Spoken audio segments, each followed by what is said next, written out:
welcome to at America, the U.S. Embassy's American Center. Thank you very much. My name is Hasna Rohani, and today you are watching Hispanic Heritage, where culture meets community. How's everybody doing today? Are you feeling awesome? Yeah? I hope everyone is doing awesome. We have here a good number of students joining us from the studio. Hi, everybody. Thank you very much for coming, and also hi to our audience members joining us online. Do you know that over 50 years, Hispanic Heritage Month has been celebrated in the United States from September 15 to October 15? So let's continue the celebration with a dash of salsa as we explore the rich cultural and culinary contributions of the Hispanic community to diverse fabric of the United States. Have any of you tasted salsa before? No? All right, we'll find out later just in a moment. But before we begin, let us hear an opening remark, which will be delivered from the Economic Officer of the U.S. Embassy Jakarta. Everyone, please give a warm welcome to Benny Padilla.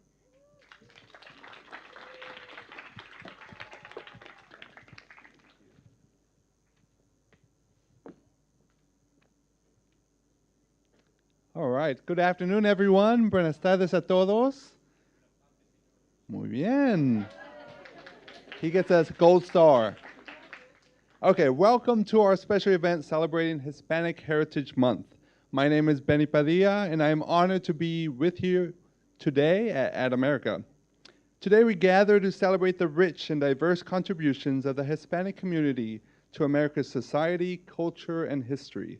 From the arts and sciences to business, literature, and cuisine, the Hispanic community has played a pivotal role in shaping the vibrant tapestry of America.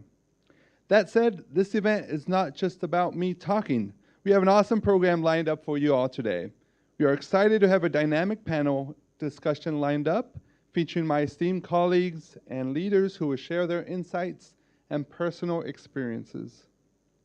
This discussion will provide a platform to explore the multifaceted impact of Hispanic culture in America and engage in a thoughtful question and answer session with all of you, our audience. And before our panel discussion, we will also enjoy a live cooking demonstration that highlights the culinary traditions of the Hispanic community, but our main focus today is also on the stories and conversations that bring these traditions to life. Thank you for joining us in this celebration. Let's take the opportunity to learn, share, and appreciate the richness of Hispanic heritage together. Back to you, Hasna.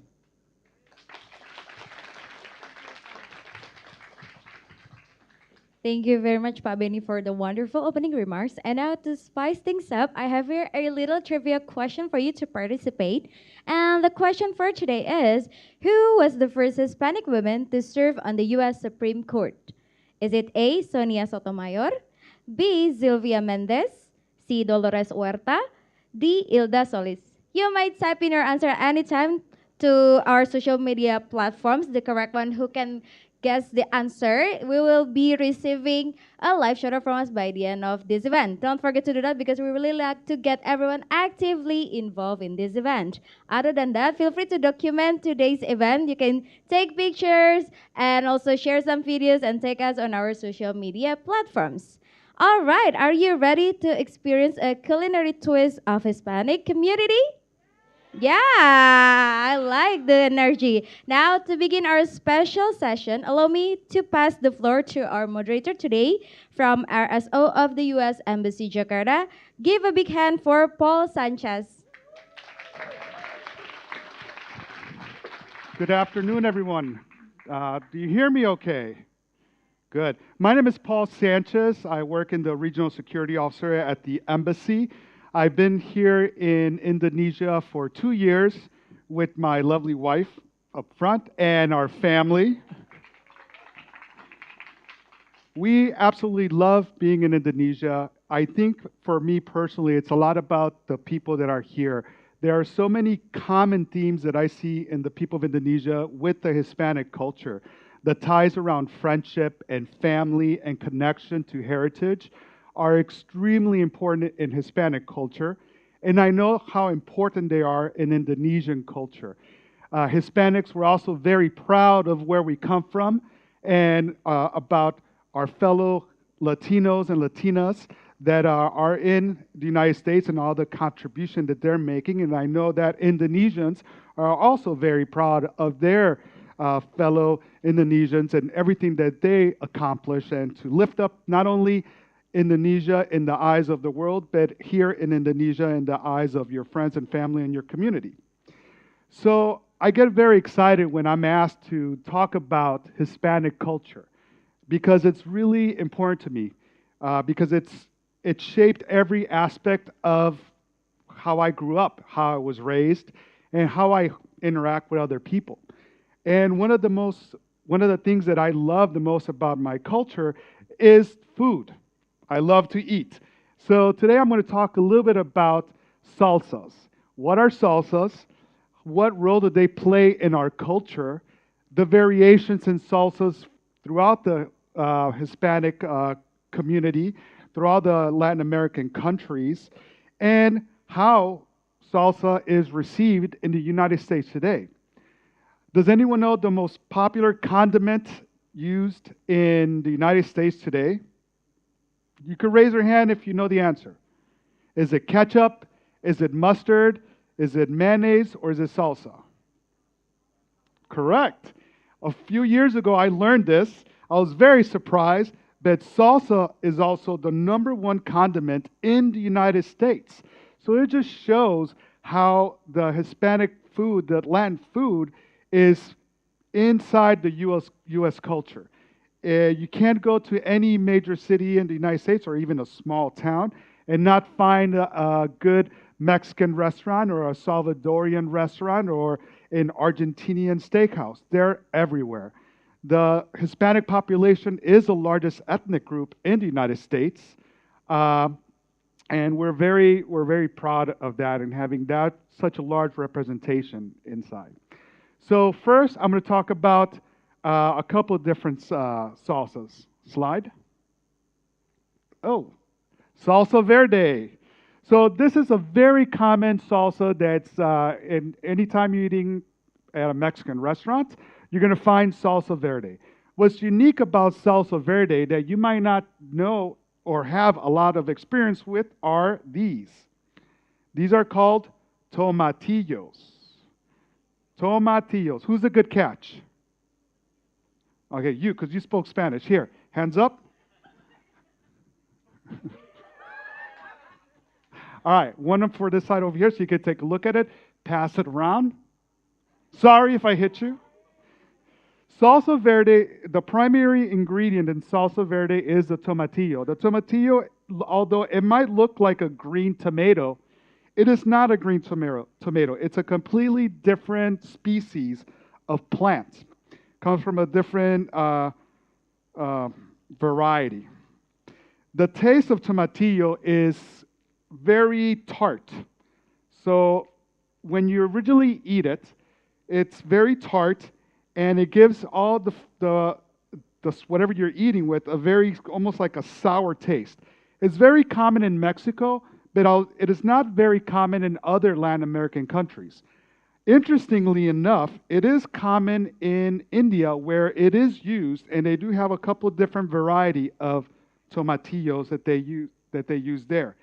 And I don't know the name for tomatillo in Indian, so I apologize. But like with most of the salsas, they're usually made with some sort of a tomatillo or a tomato, and then some different herbs and other vegetables to go along with it. When tomatillos are raw, they're very bright green. But when you cook them, they kind of turn into like a dull green. And that's just part of the cooking process. They have raw tomatillo salsas, which you could taste the tomatillo in its raw state, but most of the salsas are cooked.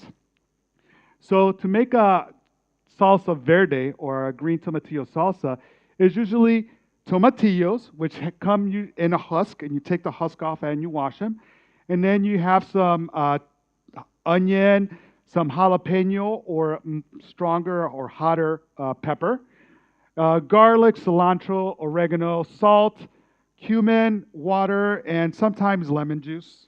And then you put that in a blender, and then you mix it up, and then you eat it. Now, people usually eat them on chips, or you put them in a taco, or in a burrito, a wrap, or you just pour it on top of some eggs in the morning. A lot of different ways to eat it. The interesting thing is that tomatillo is not only used to make a salsa, spicy salsa like this, but it's also a cooking ingredient.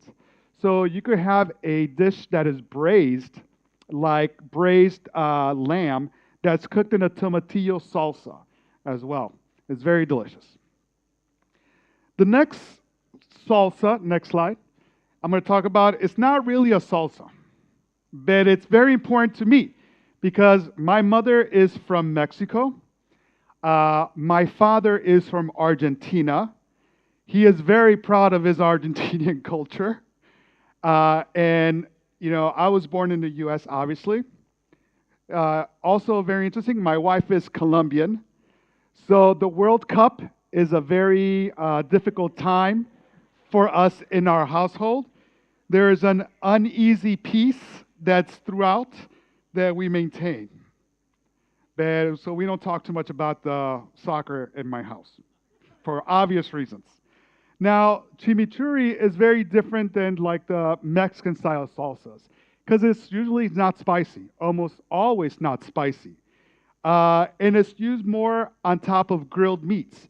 So if you go to any steakhouse, Argentinian steakhouse, they'll have whatever grilled meats you have, and then they'll have chimichurri on the side, which you pour on top.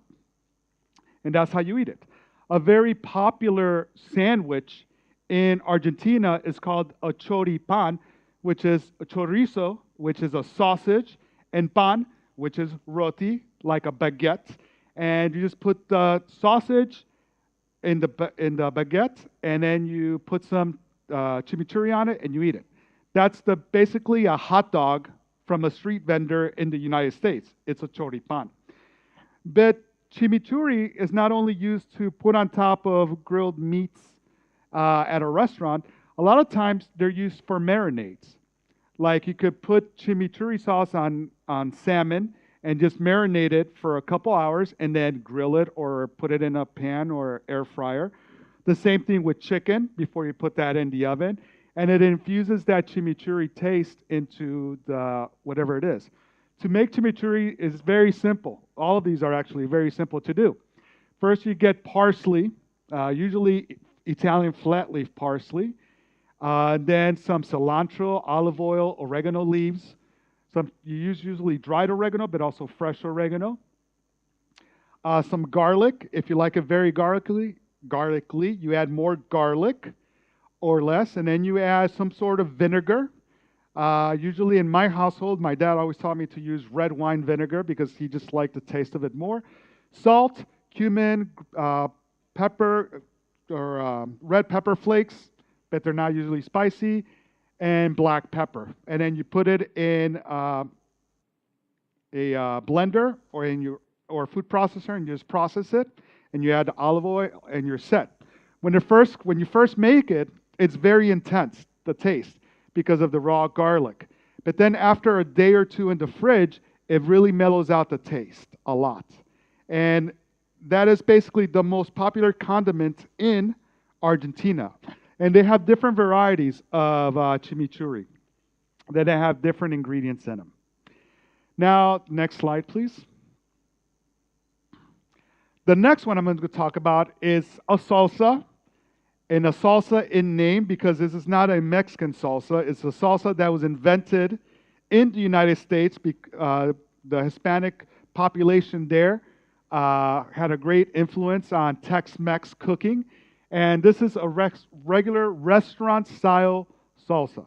So it's an Americanized version of a salsa that's very popular in Mexican restaurants.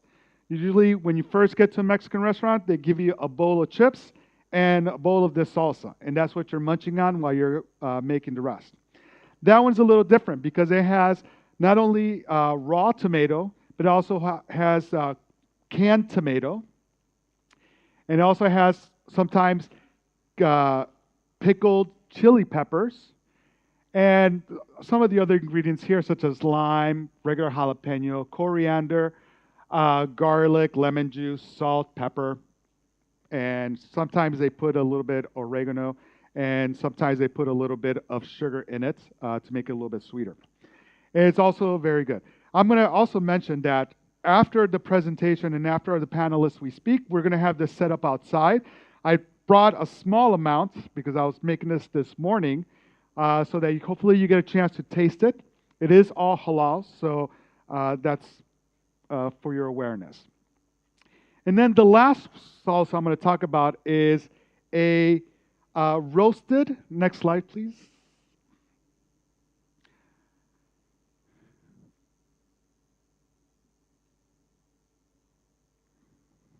There you go. Roasted chili salsa. So this is another very common variety of salsa that you find in a lot of restaurants and also very popular in Mexico. And what's unique about this, and it is traditionally made with this. And you might see something very similar to what you use here in Indonesia. This is called a molcajete. And originally it was made out of volcanic rock. And you still find the volcanic rock ones made in artisanal markets. And you have these artisans that are chopping away at volcanic rock until they get it to the right shape. And then they get I don't know what they call it, the pounder. They shape that as well, and then they make it. You can find it on any store, but most of the time, if it doesn't say that it's made out of authentic volcanic rock, it's usually made out of concrete with some sand in it to give it the appearance of volcanic rock when it's not. But this is an authentic one. I've had this for over 20 years, and I cook a lot. Not to say that my wife doesn't cook. We'll just say that she does not cook well. I had to say it. So in traditional roasted pepper, roasted chile salsa, you just grab the tomatoes and jalapenos, onions, and garlic, and you roast them traditionally over an open fire. But nowadays, you either put it in the broiler in the oven, or you put it on a cooking surface like a saute pan and just cook it down until it gets chars. So you get these char marks that look like this, and you cook it all the way through. And once you have that all set up, then you start adding the ingredients to the molcajete. You start off using the garlic, which I'm adding right now, and the onion, because usually a little harder to work through. And you add the liquid ingredients, which is usually some lime juice. And I have lime juice here that was freshly squeezed, but I also added some cumin, some salt, and some black pepper. It just helps grind it up a little bit. And then, as you've seen, because you have these here, you start grinding away. Slowly grind. It takes a long time if you get the right consistency, and it takes a little bit of effort sometimes, and it's very messy, so I'm not going to pound it too hard. So the people in the front row, rest assured, I'm not going to get salsa on you. And just keep doing this, and you keep grinding it. And then you start adding the other ingredients, the tomato and the jalapenos. And obviously, food safety, very important to me, hence the gloves. And then you just keep pounding it away until you get the consistency that you want, and then you add salt and pepper to taste, and you taste it. Now, what roasting the peppers does and roasting the tomato just gives it a little bit slighter taste to it. And depending on if you like it very smooth, you just keep going. Or if you like it chunkier, just leave it out to be a little bit more chunkier. And that's how you get it done. You just keep going with some patience. I'm trying to extend my conversation here so that I get enough time to blend this in properly. I don't want to give you salsa that's not properly mortared through.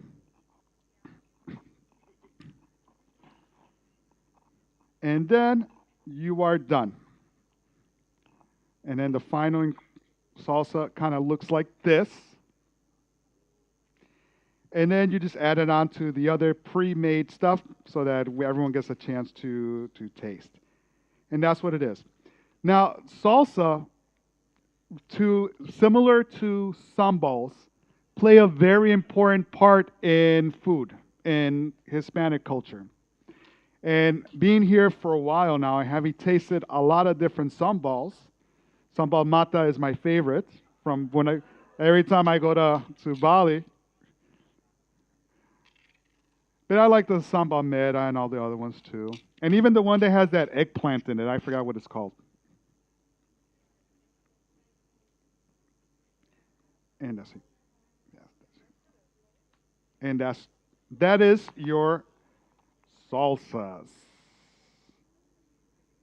So I really hope that at the end you did get a chance to try it. Now, salsas in Mexico and in other Latin American countries are not as spicy as Indonesian sambals are. So I'm going to tell you that right now. So lower your expectation. It's not so much about making your face burn. It's about the flavor that they give to whatever dish they're accompanying. All right. Thank you very much, and I hope that you guys have some good questions for us later.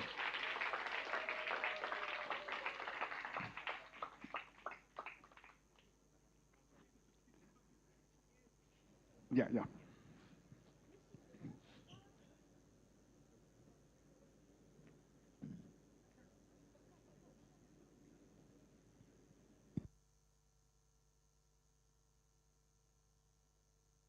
Okay. Sure.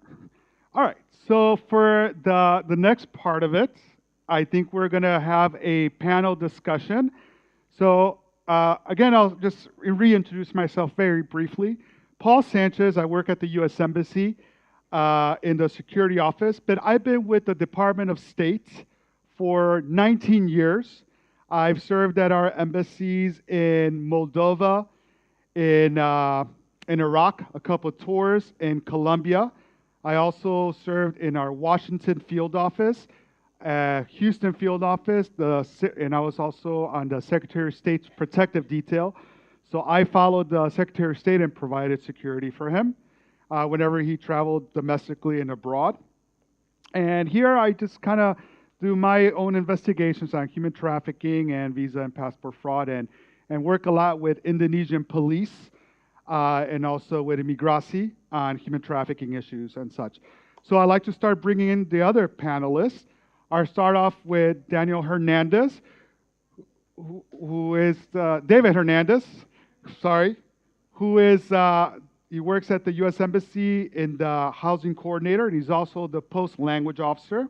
Come on up.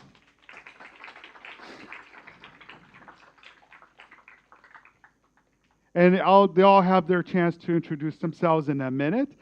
Then Benny Padilla, who is from the economics section at the U.S. Embassy. And Tina Bucton, who works as a climate officer at the U.S. Embassy. So I'll just give them all a few minutes just to kind of introduce themselves properly and just tell them a little bit about themselves.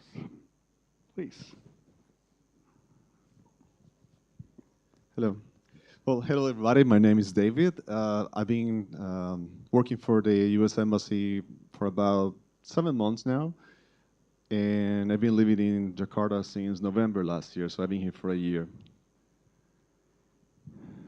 Hi, everyone.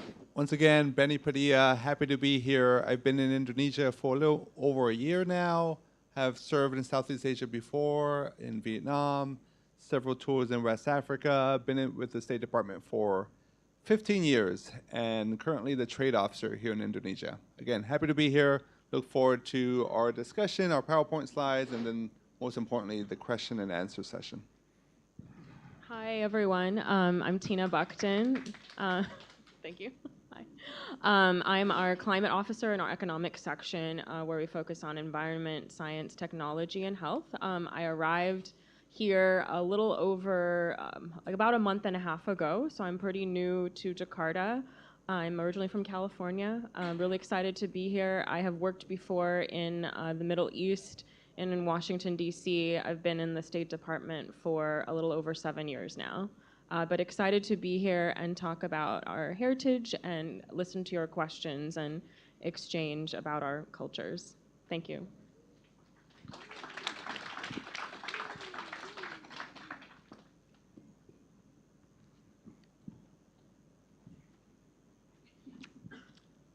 So I think Okay. we'll get started with the PowerPoint slide, if we can pull that up.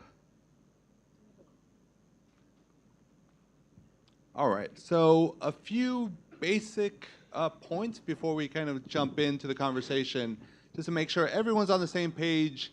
Hispanic Heritage Month, as our MC mentioned, runs from September 15th through October 15th of every year. And it basically celebrates the larger Hispanic world, right? The 21 Spanish-speaking countries and Brazil. Latinos cover a number of different countries all over the Western Hemisphere. The Hispanic community is really connected by language, Spanish, but not necessarily so. People from Spain and Portugal aren't necessarily deemed Hispanic for this month. But as you can see, lots of variety from where we live, from what we eat, what we do. And so again, we here on the panel have various different points and experiences, and we'd love to share those with you and look forward to, again, engaging on what you think is most interesting or how you see Hispanic Heritage Month kind of aligning with Indonesian values and experiences. All right, so a few words from me to start with. So my parents are from central Mexico, from the state of Zacatecas. It's an agrarian state. That means lots of farming, lots of mining, but not a lot of big cities. So they made the decision to immigrate over to California, where I was born. I was born in San Diego, California, many years ago. I won't tell you how many years ago. But there I grew up with the rest of my siblings. And I think, you know, from my perspective, I like identifying myself as Hispanic, Chicano, Latino. Chicano is a little more specific than Latino or Hispanic. Chicano kind of signifies people of Mexican-American heritage. So my parents are from Mexico, but I was born in the U.S., and so the Chicano community, and especially in California and all over the Southwest, is a large community, as you can imagine. I think someone mentioned we're the largest minority group in the United States, which means, again, that we share a lot of the same experiences, but we're not all the same, and we have different viewpoints and different experiences as well. I, again, kind of reiterate what Paul mentioned. I think for me, family is very important. Religion is also very important for my particular family.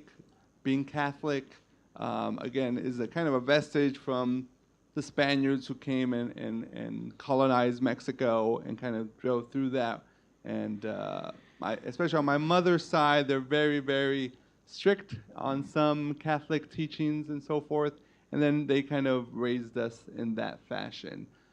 In addition to religion and family, another thing that I kind of gravitated towards because of living and kind of breathing Chicano experiences as I grew up in Southern California is the art and the music and the sports. Not necessarily football or soccer, but more baseball, because there's a large Chicano community that loves the Los Angeles Dodgers in California, and that's kind of, again, something that I bonded over with my dad and with my brothers almost on a daily basis.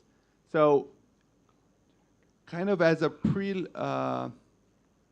as an addendum to everything I just said, I'm going to go to the next slide, which is actually a video of a great artist ¡Viva México! that celebrates Mexican Independence Day.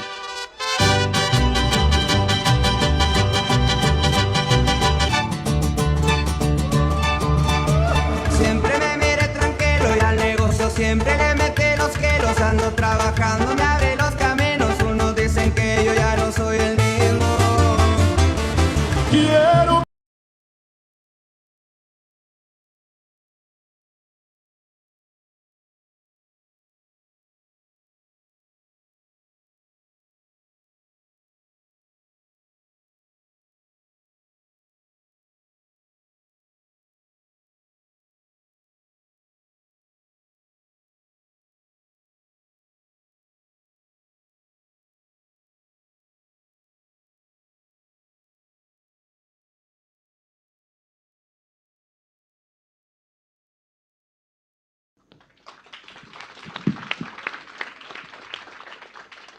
All right, so just coming to my last slide here. Yeah, if anything, if you don't learn anything aside from my presentation besides one point, I'd like to just mention that from my experience, the Hispanic community greatly values community, a vibrant community.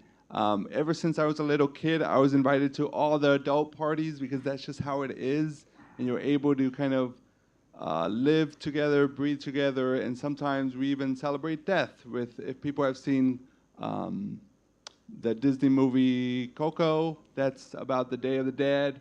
I mean, and we celebrate it with much emotion, lots of happiness, lots of bright colors.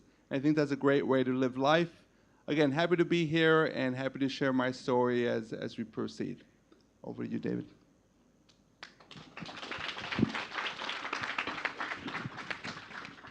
Thank you. Okay, so my story is a little bit different because I was born in Costa Rica.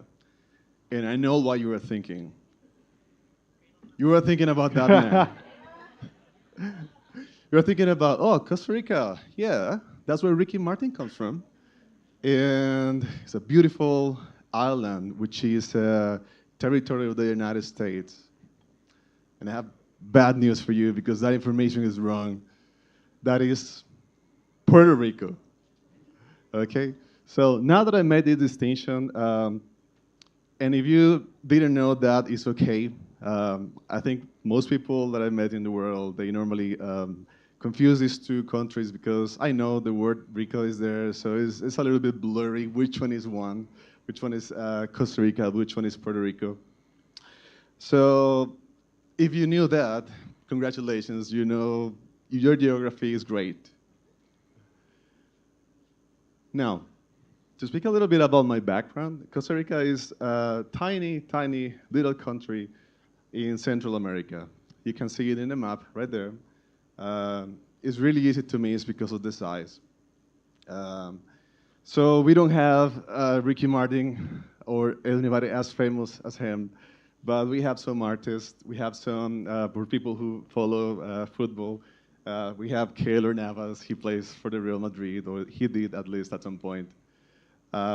We have our biggest industry is the ecotourism, which is tourism based on being kind to nature.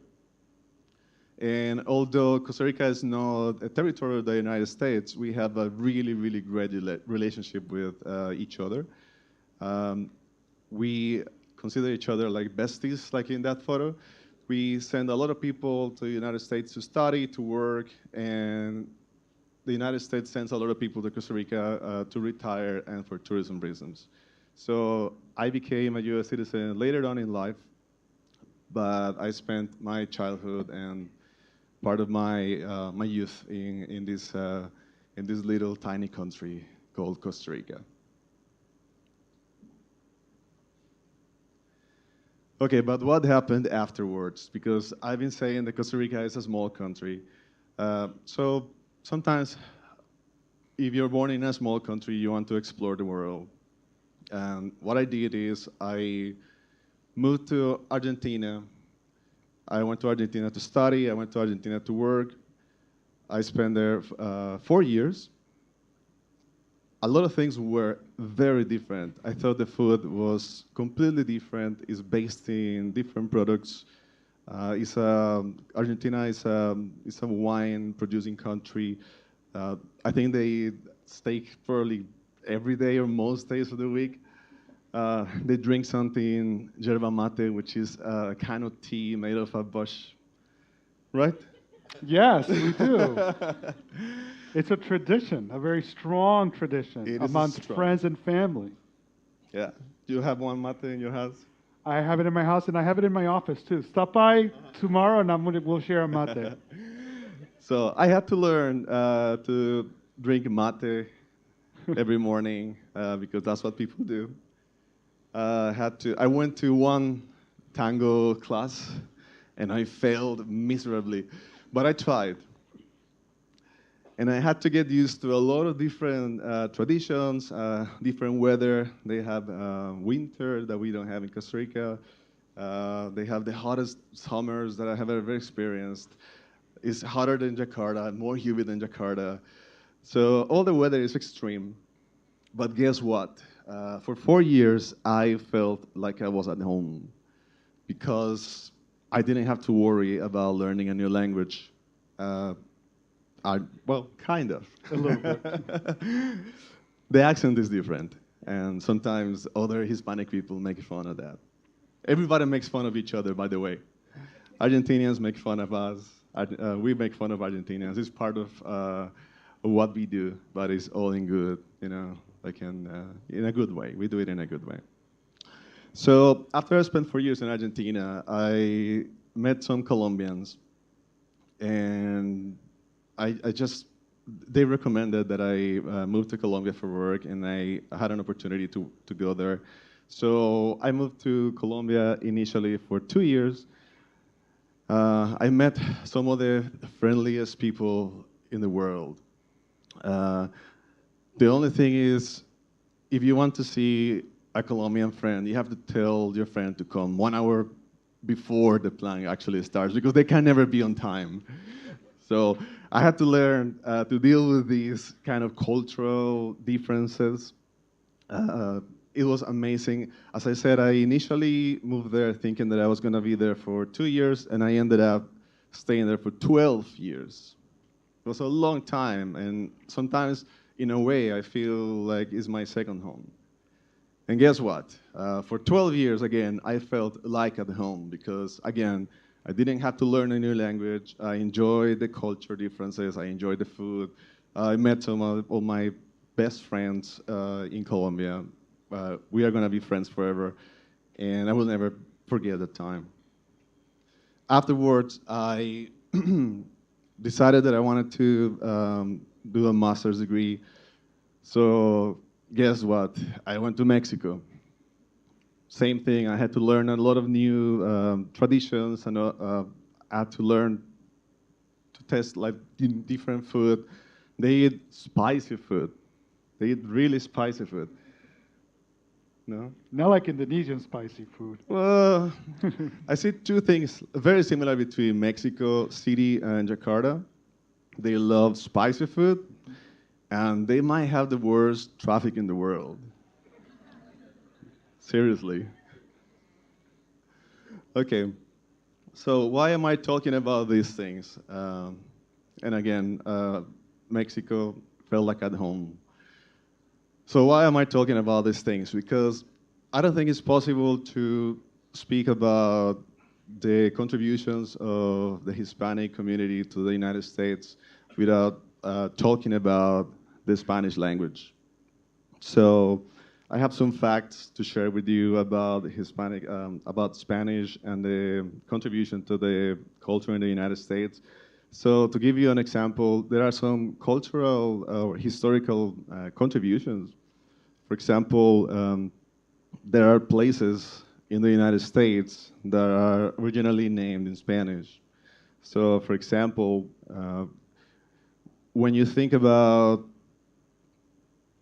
movies, where are the movies made? They're made in Hollywood, right? What is Hollywood? I know. You know? Los Angeles. What language is that? I think that's Spanish. I think so too. Okay, so we have names like Los Angeles, we have San Francisco, San Diego, Las Vegas. Many, many names of cities and places in the United States are in Spanish. Then another fact, Spanish is the second most spoken language in the United States. There are about 60 million Spanish speakers in the US, which is about 19% of the population have some sort of Hispanic heritage.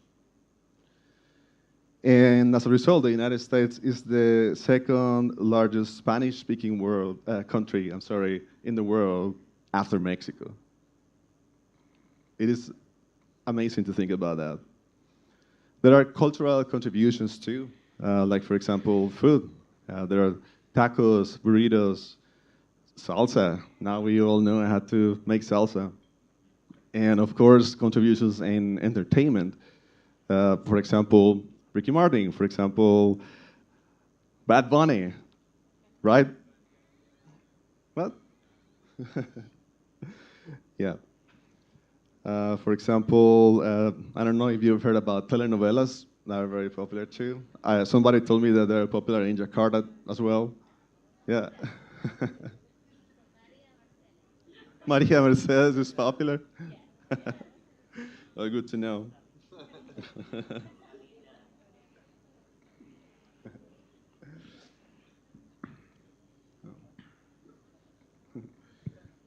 Okay, so basically, what I'm saying here is, if you know Spanish, this is a really good thing for you.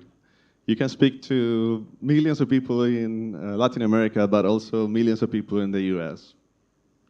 Now, this part is going to be a little bit interactive, so feel free to interact with me, with everybody. I know Paul is looking forward to this section.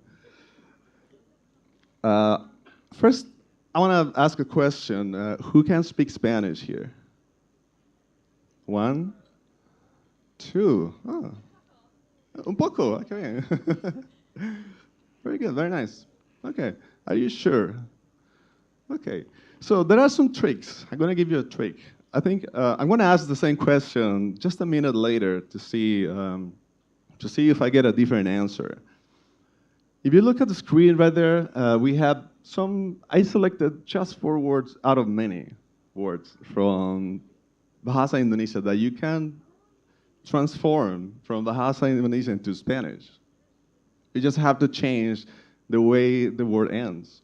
So, for example, if a word ends in C, like informasi, then you just substitute the last part, the C, for ción. So informasi becomes información. Right? So how do you say informasi? Información. Perfect. Información. So I'm going to give you another one, similar to this one, with a SI ending. So if informasi is información, how do you say aplicasi? Aplicación. Nice. Perfect. Now you know how he learned Spanish. Okay, another one. How would you say condici? Condición. One more time. Condición. Yeah, perfect. Excellent. Okay, another example. Words like universitas ending in as, tas. You substitute tas for universidad. Yeah. Universitas, universidad. Okay? So how would you say, for example, activitas? Actividad. Yeah, easy, right? How would you say, for example, comunitas? Comunidad, excellent. Capacitas? Capacidad, yeah, great. Now, this is an easy one. Technique, técnico. Yeah, the C in Spanish is pronounced like a K. Técnico, técnico, okay? So how would you say, for example, electric Electrical. Good job. Yes. Excellent. How would you say, for example, academic? Academical. Yes. Okay. And the last one, words ending in if, like active, become activo. Okay. So, for example, creative, creativo, creativo, positive, positivo. Excellent. And productive, productivo. Very nice. Excellent. Excellent. Yeah. Good job to you. Excellent. Okay, so these are great news. There are about 200 to 300 words from Bahasa Indonesia that you can convert from Indonesian to Spanish really easily. But I have even more good news for you. There are about 15,000 to 20,000 words that you can transform very similarly from English to Spanish. 15,000 to 20,000. That is about 40% of the language. So there are words like actor. You don't have to change anything. You just change the intonation a little bit. So actor becomes actor. Yeah, easy. Animal becomes animal. Yeah. Doctor. Doctor. It's exactly the same word with the same spelling. You just have to change the intonation, the accent a little bit. There are other words that are a little bit different, but I'm sure you can recognize them. I'm gonna do the opposite this time. I'm gonna give you the name of an animal in Spanish, and I want you to give me the name of this animal in English. So the animal is elefante. It's elephant. The animal is elephant. It's very clear, right? So there are 15,000 to 20,000 words in English. These are called cognates that you can transform from English to Spanish. So why is this happening? This happens because English is historically is a combination of Latin, Greek, French, and Germanic roots. And this happens with a lot of European languages like Spanish. So if you want to learn a language or start learning a language and you already know 15,000 words, I think that is a really, really good start. So I'm going to ask the same question that I asked earlier, and I want to see a different answer. So for example, who can speak Spanish here now? I think more of you can speak Spanish if you do this trick. Okay, that is all for me. I'll pass it to Tina. So next is Tina.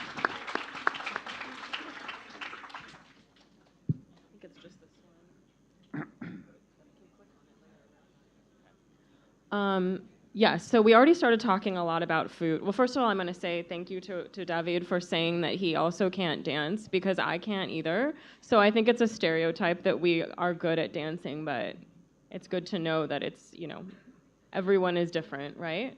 Okay, so we already started talking about food. Food is a huge part of culture, right? So these are some things that my grandmother loved to make for the holidays. Food is really tied into the holidays. Especially around holidays, sometimes you take time to make something that takes a long time to make, right? Like there's a whole process, you need like an assembly line and a lot of people, a lot of ingredients. So maybe you won't make it every day of the year because it takes so much time, especially for things like tamales.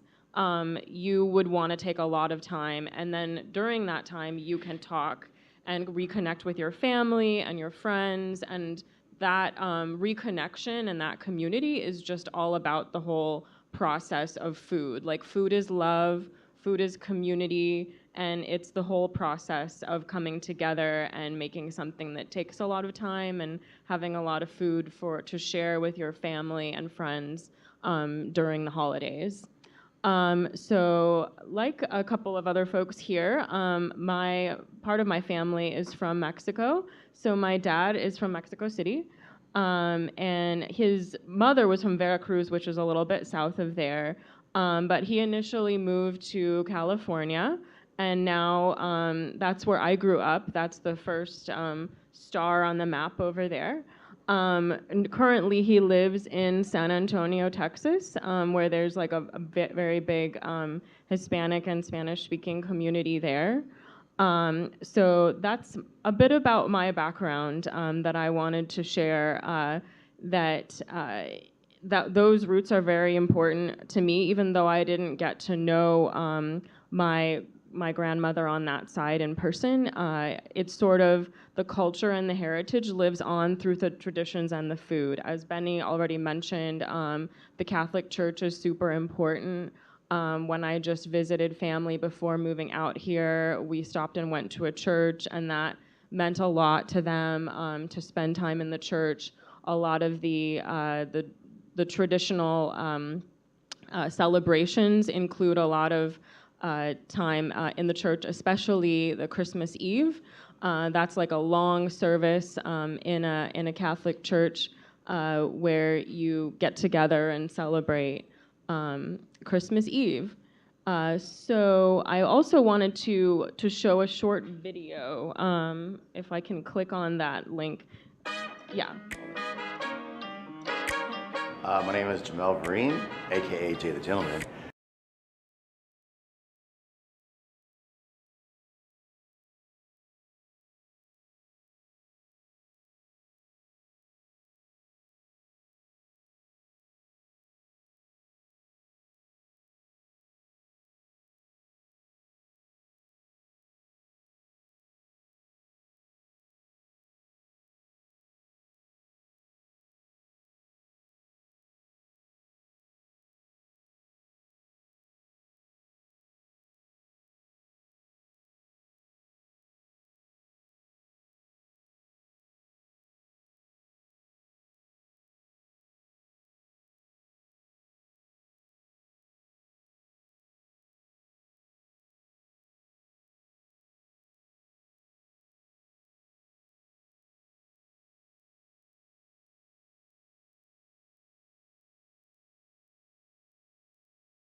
Okay, I really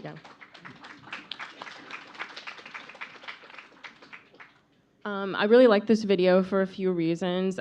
He mentions being in San Antonio, where my dad is, of course. And he mentions having two different backgrounds. So my other side of my background is Filipina. So I really resonate with that idea that he mentions of having two different sides. And I think it's important, a big part of why I wanted to be here today, to show the rich diversity in the Hispanic American community, that there's folks like him and like me that are also part of this community, to show the rich diversity of the Hispanic American experience that's out there. And then also I love that he focuses on, like we've done a bit here today, talking about similarities with Indonesia and our Hispanic American heritage, to focus on what brings us together and what makes us similar, the things that we agree on, the things that we can laugh about together, food that we can share together, similar language aspects that we have that brings us together. So I think it's really important to focus on the similarities while also celebrating our differences. And I think for our jobs, for the reason that all of us are here today, it makes us better at being diplomats, because we're already in our own families and within our own homes with our friends. We're interacting across languages and across cultures, and we're building those skills that hopefully make it better when we are here in other countries, to be bridges between our cultures together and to build understanding. So that's, I think, why we're all here today. And I think I'll just leave it at that, and I'm excited to hear what questions you all have for us. And thanks for being here.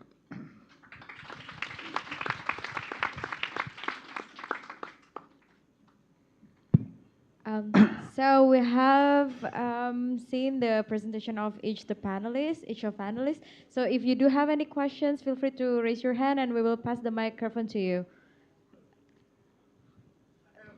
All right. I already see a ton of questions.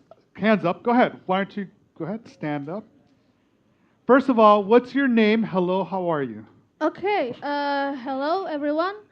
My name is Aprilia Deborah. You can call me April. I am from the Jakarta State University. I want to ask you, all of you, what is the most interesting or interconnection between the cultural sides of in Indonesia and in the Latin culture, I think. What is the most similar with the Latin culture in Indonesia?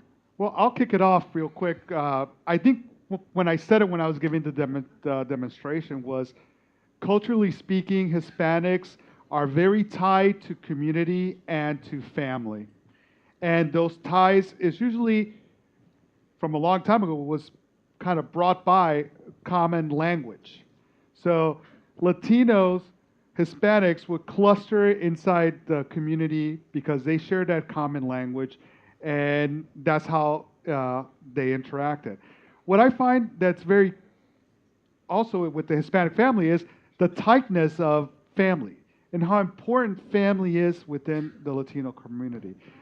And I know when I talk to an Indonesian and I tell them, oh, Hispanic families, they're really close families, I know that they understand what I'm talking about because they might be going through the same thing in their house where everyone is very tight, everyone talks all the time.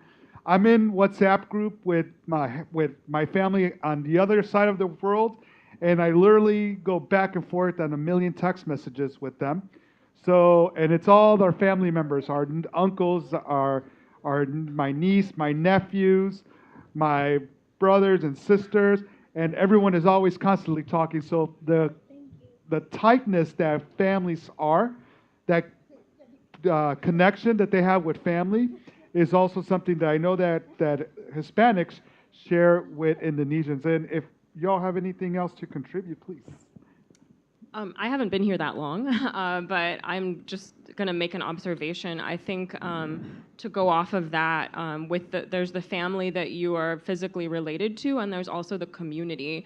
And I feel like there's also people you call auntie and uncle and everything like that, but you might not be blood related to them, and you might go into like other people's houses and like play with, the kids play together, and there's like way more of a community.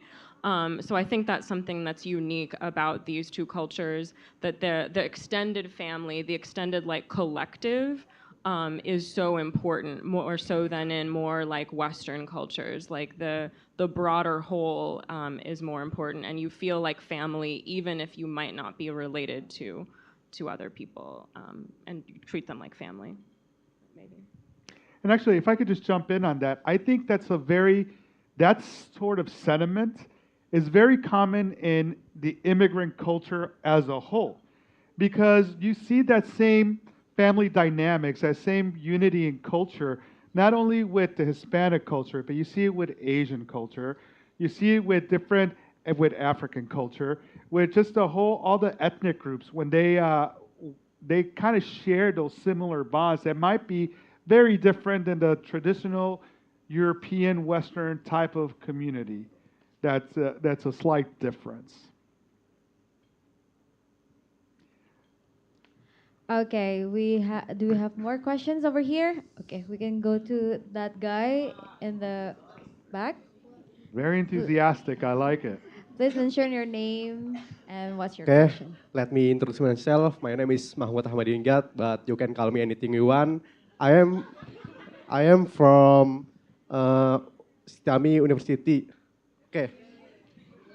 Oh, institute, sorry. Okay, I'll give you why are Hispanic always considered a foul like gangster and criminals?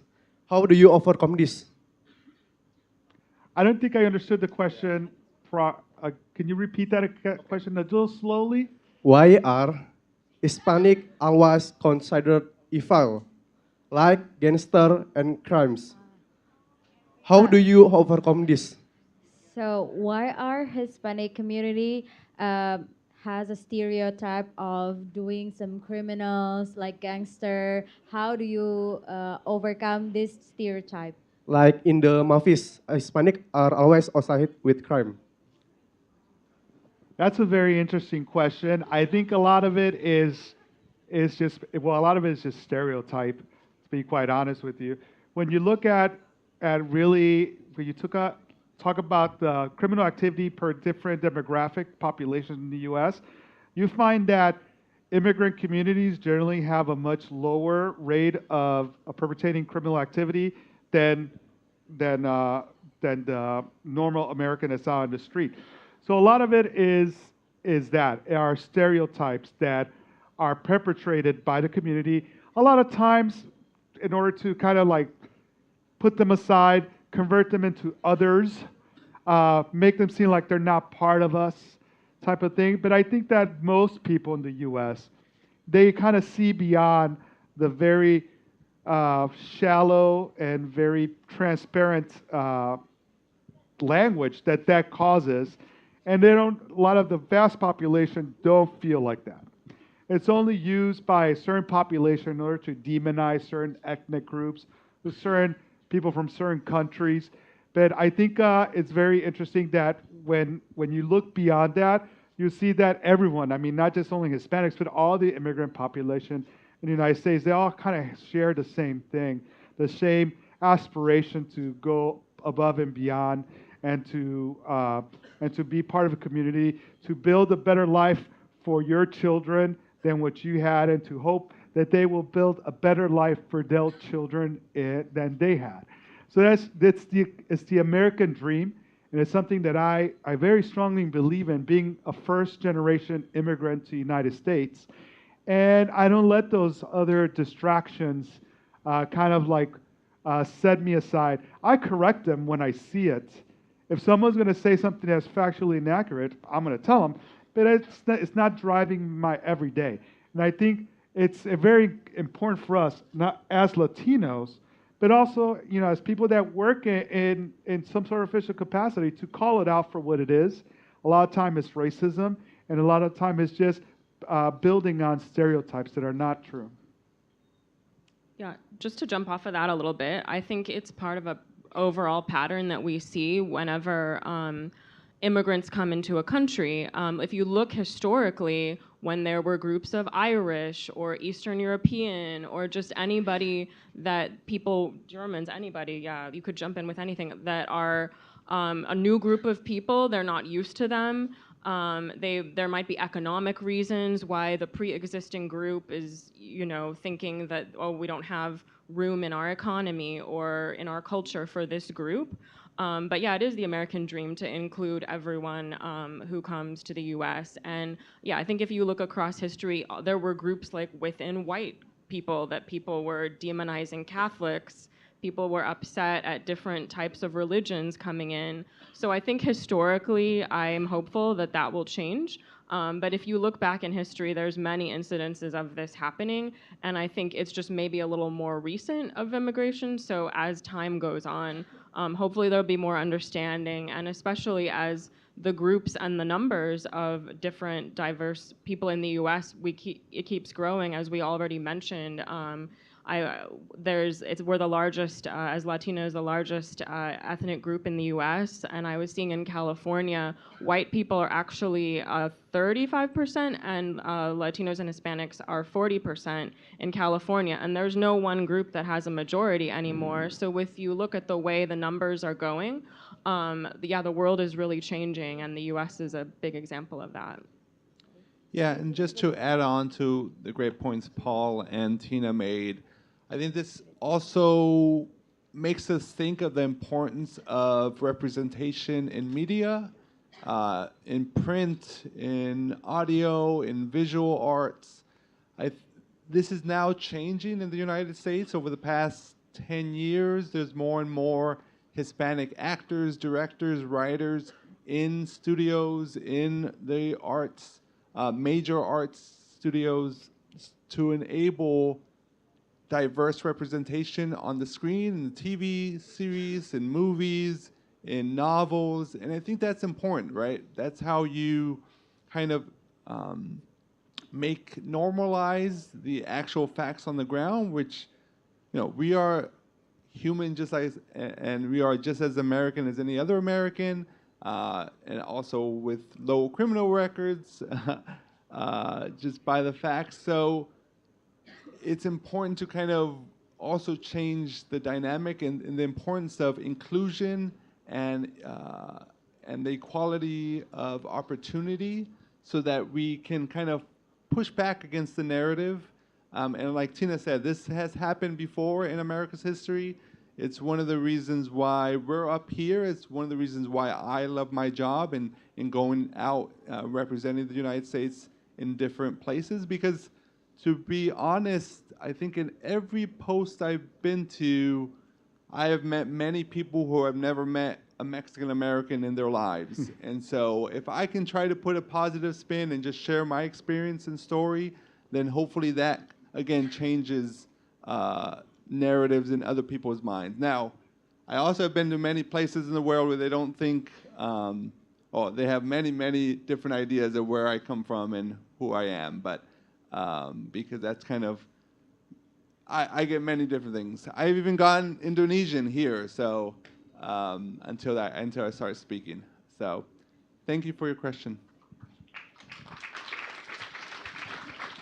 All right, we can continue to the next question over there. Okay, the guy with glasses in the back.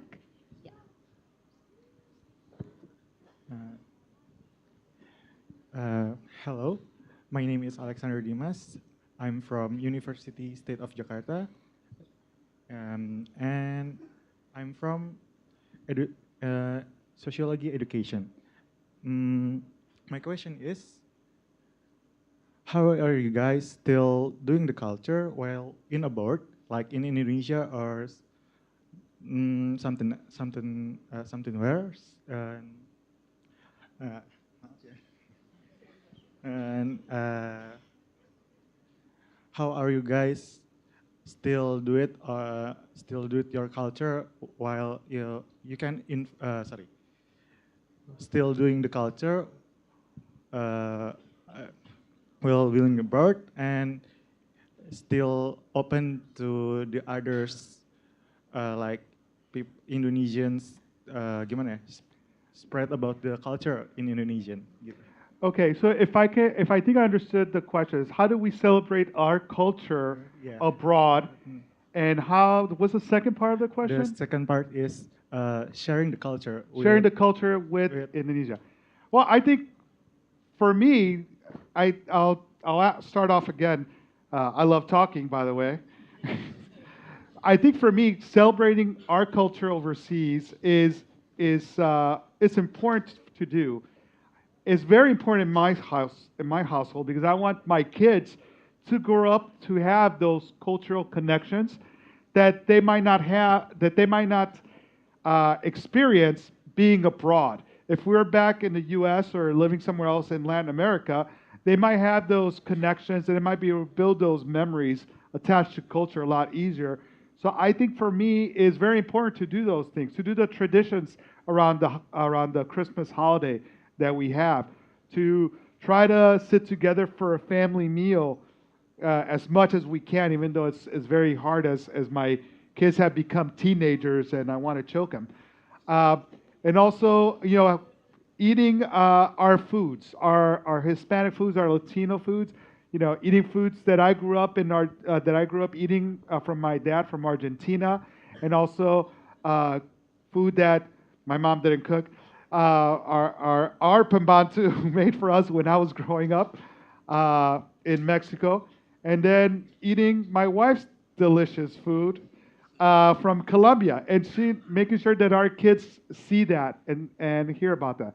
But it's also, we speak Spanish in our house. I wanted our kids to be bilingual from the very get-go, because that's how I grew up, speaking mostly Spanish, except for with my brothers and sisters and in school. But with my family and with my extended family, it was all about speaking Spanish. So for me, is about language and about the sharing those traditional aspects associated with food culture and also traditional culture.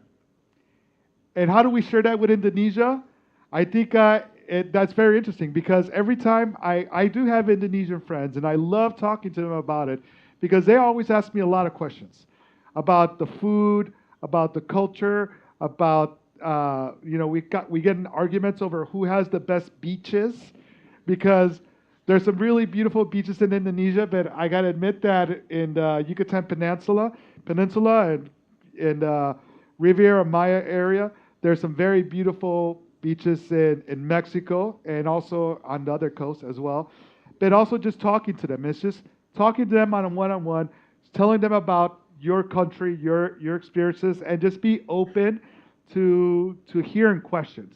Because a lot of the questions kind of seem like, oh, that's simple, just, no, it's not, because for them it's foreign. So just taking the time and answering them. Okay, anyone else wants to add? Good. Back to the audience. We have more questions over here. Yep. Maybe Miss from the back. Yes. The lady in the back. Yeah. Okay. You can say your. Oh, okay. Please. Um, so my name is Amira Jilan Sulistiawan from Institute Stiami Bekasi. I'm from hospitality and tourism. So I want to ask you guys, may I know what's your opinion about what should we as a college student and universities have to do to support their Hispanic or Latin community or populations? Thank you. Well, if you remember, next year you can organize something similar to this. Hispanic Heritage Month happens every year from September 15th to October 15th. The reason why it's from 15th to 15th is because the 15th of September is the day that most or a lot of Hispanic countries have their Independence Day. So I'm very sure that many Hispanic people living in Indonesia will be more than happy to come to your university and share, do something like a panel, a cooking class. I know I have a friend who is an excellent chef. He can cook salsa. And in general, I think Latinos are very proud of their heritage, and they will be super, super happy to come and celebrate it with you in an event. Okay, maybe start making an event related to Hispanic Heritage Month or like creating event, maybe Spanish classes. That works too. All right. Do you have more question over there? Yes, please.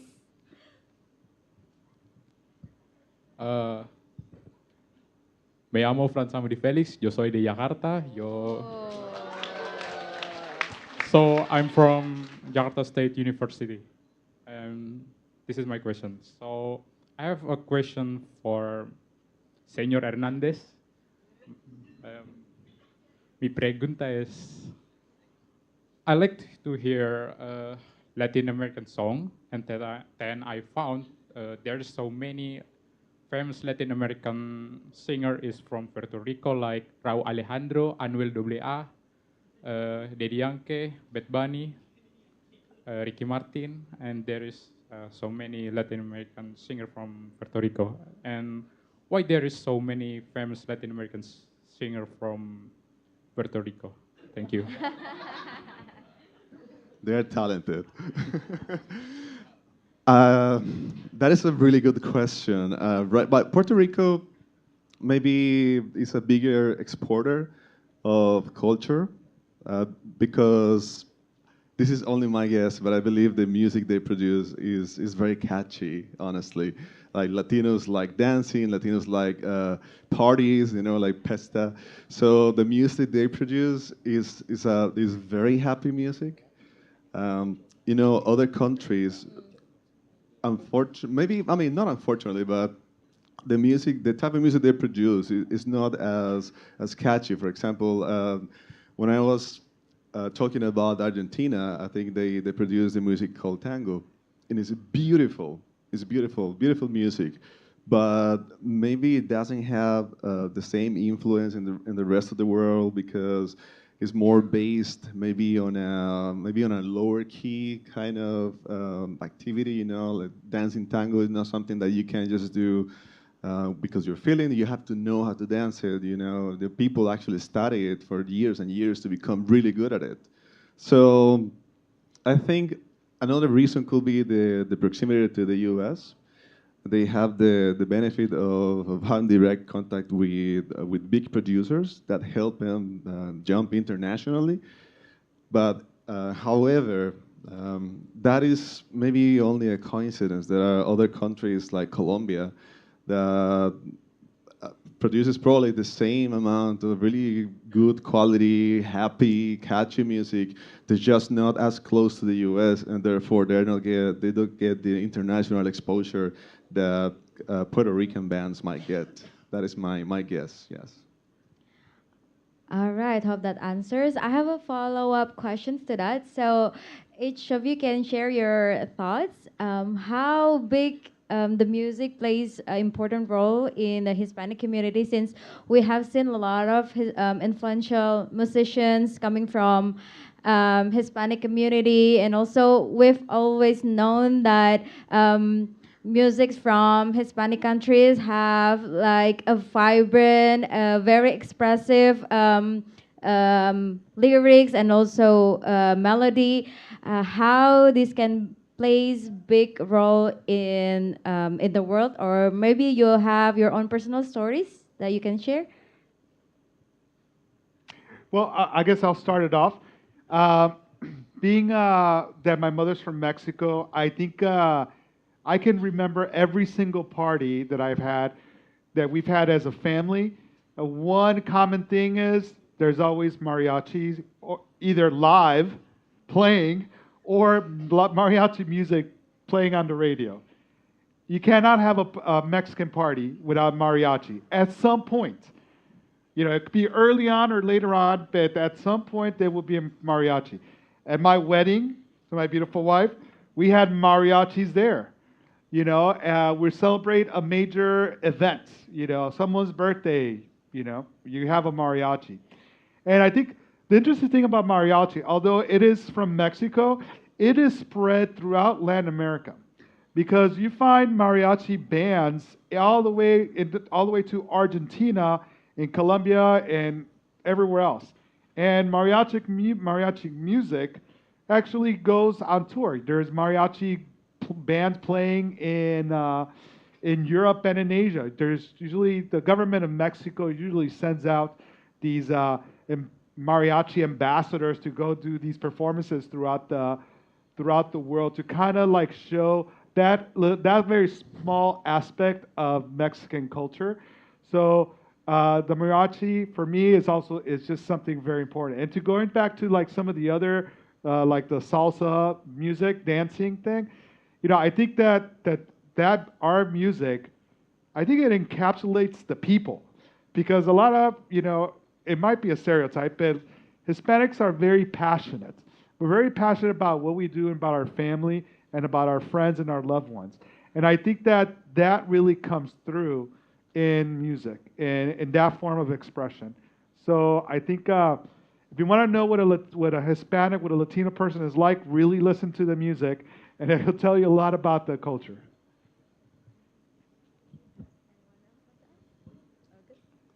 Yeah, I just want to add, fully agree on the mariachi point. My mother just celebrated a big birthday this past summer, and we had a surprise birthday party for her, and I made sure we had live mariachi. And as soon as she heard it, she even before she saw the band, she started crying like no other. I was like, yes, I did it. Like we got her a good celebration. And then I started crying, and then my whole family started crying.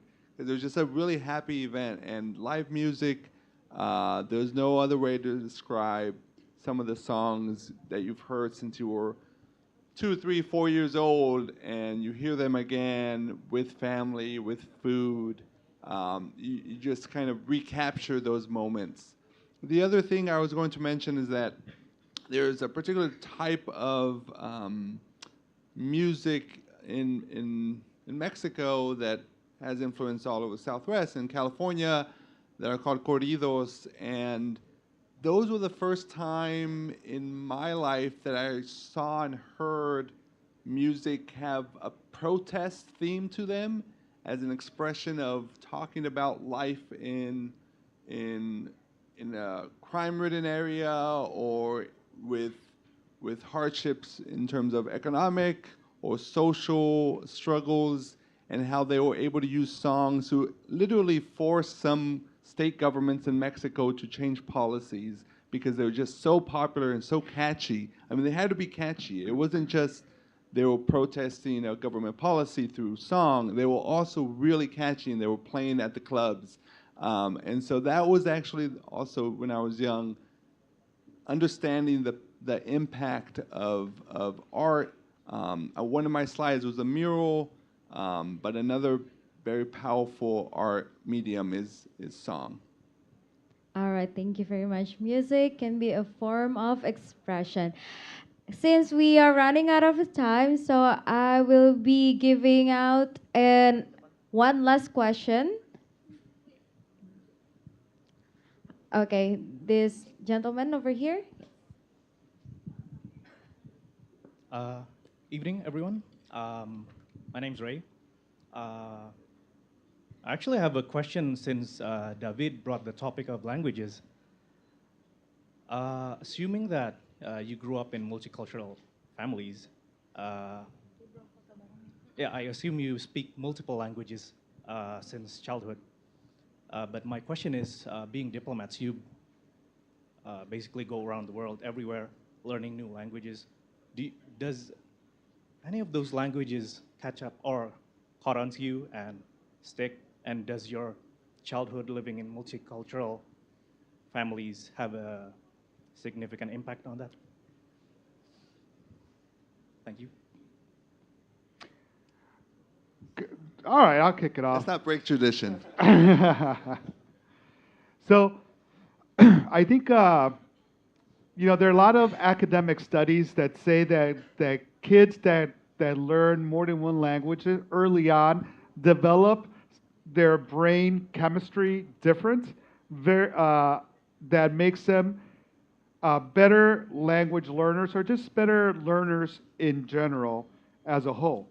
There's all kinds of research done on that. That's why they're teaching language to pre-K. I remember my youngest, who's five years old now, but 4-year-old at the time, when he was starting his pre-K, they were taking Chinese. The kid can't go to the bathroom by himself, but he's already learning some Mandarin. So, that's well known. And I think my personal journey through State Department, where you have to learn different languages, every single one is challenging. Okay, there's not a single language other than when I tested out for Spanish that was easy to do, because although you grew up probably speaking a different language, learning a language is hard. So the fact when I encounter someone in a foreign land that speaks English, I always say, I appreciate that, because I know that English is not a particularly easy language to learn. It's challenging, but anyone that takes the time and effort, whether it's for professional reasons or for personal reasons, to learn another language, my hat's off to. And also, I think it makes you just more global and more marketable, frankly speaking, to learn to know than just your own language. And hopefully you get a chance to travel and explore the world, and you'll see how being multilingual is only a big plus. For me, the hardest language I learned wasn't Bahasa, believe it or not, it was Arabic. That was tough. But as soon as I learned it, as soon as I tested, I forgot it all. So that's good. I think my brain has a small amount of room for language, and after I learn it and pass the test, it kind of goes away. But anyways, I'll let the others speak, because I know you have a couple languages under your belts too, guys. Yeah, I think something that happens is at some point you don't become better at languages. You become better at learning anything. So you take your learnings from previous posts or previous countries where you lived. So, for example, to give you just a very practical example, I speak other languages already. I speak Portuguese, Italian, some Japanese, and I'm learning Bahasa now, Bahasa Indonesia. So I think I became better at finding opportunities. I became better at being more flexible with words. Uh, the practical example I wanted to give you is I was in a Bluebird with a friend who only speaks English and is only now learning Bahasa Indonesia. And he learned in his Bahasa Indonesia class the word, um, I think it was a phrase like tinggal di mana, right? And so he knew these two words, but he knew only that, and he didn't know how to use them in a different context. So in this Bluebird, we wanted to use this function from the app that is called Easy Pay, that you add the number, the plate number, and the address. And he was trying to communicate with the driver, and he was asking me, David, how do you say where? Because he didn't know where to input the plate number. And I said, where is Dimana? And he said, oh yeah, I had no idea. I didn't think about it. But you know this phrase. How come you say that you don't know how to say Dimana? And it's because of that. It's because it's just become like more quick at finding these opportunities to use the little bit of language that you know, to use them in multiple contexts, not only in that one context that your teacher told you. And I think that is the most practical thing that I learned in previous learning languages experiences, and I think that I will be applying that in the future again. So that is one, and then the other one is using tricks like the one I just gave you. Find words that are very similar in your language or in a language that you know, and try to convert them in a target language that you have. So, for example, if you know one of these words, activitas, right, in Bahasa, and then you know how to transform it to Spanish. And guess what? If you know how to transform it to Spanish, you almost got it in Italian, because Spanish and Italian are so similar. So in Italian, you have to say actividade, something like that. So you just add like a little bit of an extension to that. And guess what? If you know how to say that in Spanish and Italian, then you can also add it to Portuguese. And there might be a language where it's a very similar word. So you learn all these tricks and you become better at learning. Oh yeah, just to go off of that, something I was saying earlier, how there's so much that brings us together. I think the more languages you learn, the more you see those threads that connect languages. I also took Arabic, which is very hard, and I haven't kept it up, but my approach is mainly to focus on the survival stuff, and I think I could still be fine in like a taxi or the daily life situations. So I know I won't be able to remember all of it, but I try to focus on that. And then now trying to learn Bahasa Indonesia, having heard some Tagalog growing up, and then also having some Arabic, like I think it's really cool to see the cognates and the similar words and the things that, like, we have all these different languages, but there's little threads that connect us all somehow. So I think that's a fun aspect of it. And I think just in general, any like attempt and work we do to try to learn foreign languages is really important in connecting with people. We try to show respect for the culture and do our best as much as we can, even though our brain might be limited, to give our best effort with the language. So thank you. All right, can we give a big round of applause for our panelists today? Thank you very much, Paul, Daniel, and also David, Tina, and Benny, and everybody here. Thank you so much for sharing your personal stories and also sharing some of your heritage to us. I hope everyone find it insightful as much as I do. And did you guys enjoy a little bit Spanish lesson earlier? Yeah. All right. So earlier in this event, we asked you a trivia question, and the question was, who was the first Hispanic woman to serve on the U.S. Supreme Court? And the correct answer to that is A, Sonia Sotomayor. Shout out to @Fania Yunda from Instagram for answering correctly. Thank you so much for everyone for participating in our trivia quiz. Don't forget to tune next time and catch a chance to get a live shout out from us. You can also stay tuned to our more upcoming events on our official website at www.atamerica.or.id. You can subscribe to be our member so you don't miss out on our insightful events. And also follow us on our social media platform for our Instagram, Facebook, X at AT America, and you can also rewatch our previous programs. Maybe you can find yourself captured in the camera too on our YouTube channel at AT America. With that, thank you so much again, everyone, for joining us today. Can we give another big round of applause for everybody here? All right, with that, my name is Sasna. I'll see you on the next At America event. Bye, everybody.